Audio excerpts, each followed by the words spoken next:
So this spiritual battle that everybody's always talking about,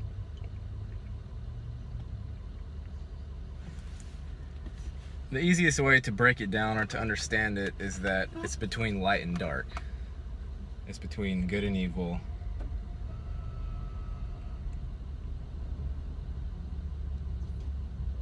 And it's a battle that isn't ever won. The edge is always to source, God, purity. The edge is always to that. But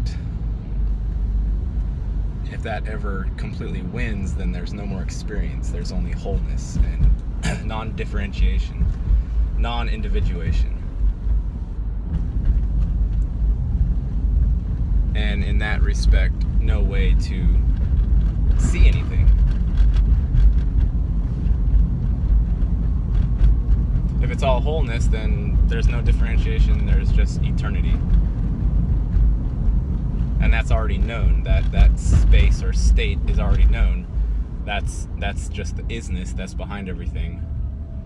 The source, what all returns to inevitably. But maybe a more precise way to classify this battle is that it's between spirit and ego. Now, if you think of spirit as source or God, and you imagine that being just all that is, when attention is withdrawn from the particular, it's still an impossible battle, because even though spirit is infinitely quick and knows everything, God is infinitely quick and knows everything. If attention can be drawn into the particular or the individual or the individuation, then in that sense, spirit is defeated, because even if wholeness is truth, if the attention can be drawn into the particular or into the distortion field, then the fact that wholeness is truth is less relevant, because the attention is on the particular. So ego is just as strong in that sense, in the sense that the attention can be drawn to the particular, or it can be drawn to the wholeness, so it's still splitting, which is actually another win for ego, because ego lives and thrives on the splitting and the drawing of the attention into the distortion field, which is where we are currently at right now. So that's the eternal battle between spirit and Maya, or the physical,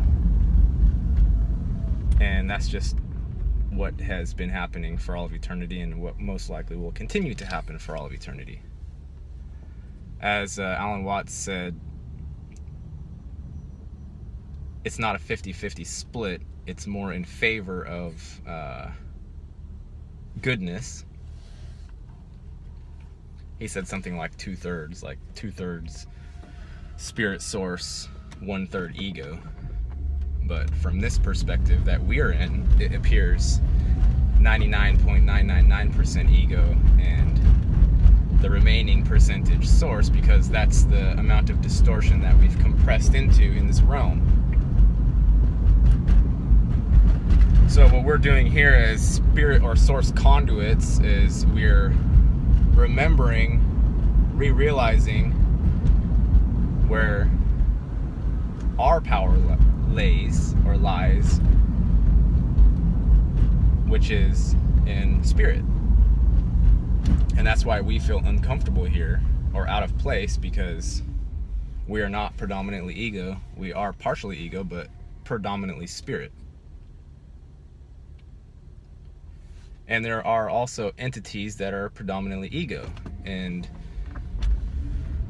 that's where their comfort zone is, and that's their truth, and they naturally divide, individuate, control, and that provides the tug of war that keeps the proper tension in each individual, depending on what they're predominantly at their core. It's not a battle to be won, because it can't be won. It can't be won by either side. Only insight can be gained through these experiences.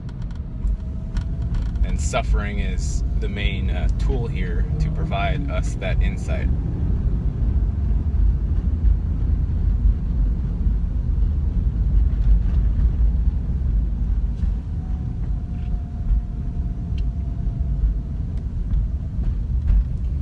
The battle lines are drawn naturally. It's not something that we individually do. We don't decide what we're comprised of. That's just what it is. And with each day that passes, with each new experience that we have,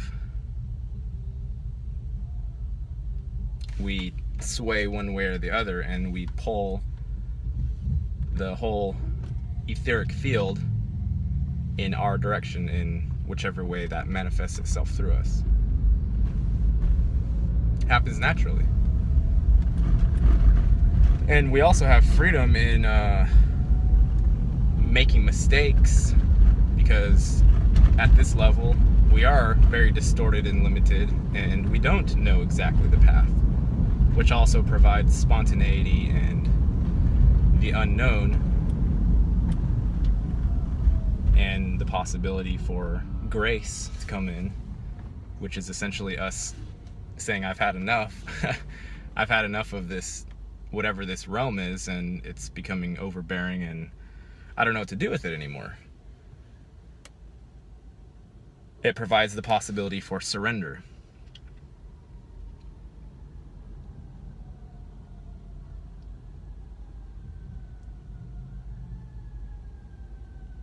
Surrender is a fact anyway. You're surrendered whether you like it or not. You are completely subservient to the actions of the body and the processes of all of the machinations of the realm and the machine. And we don't particularly necessarily like being pushed and pulled, and we don't like being cogs on the machine, but in one sense we are that. So that's yet another level of surrender that we would do well to acknowledge.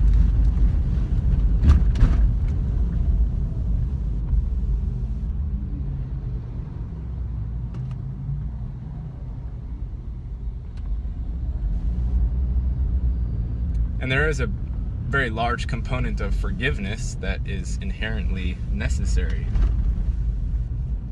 That's what Jesus talked about. He talked about forgiveness.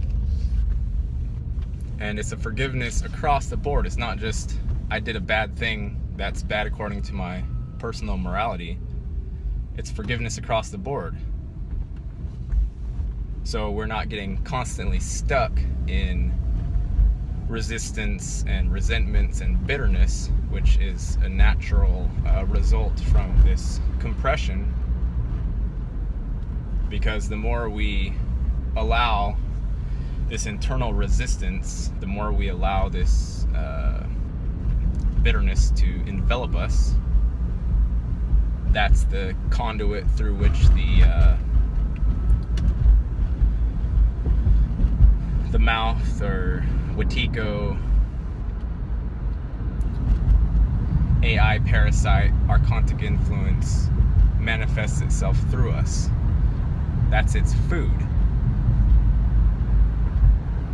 And the goal here is essentially starving the beast.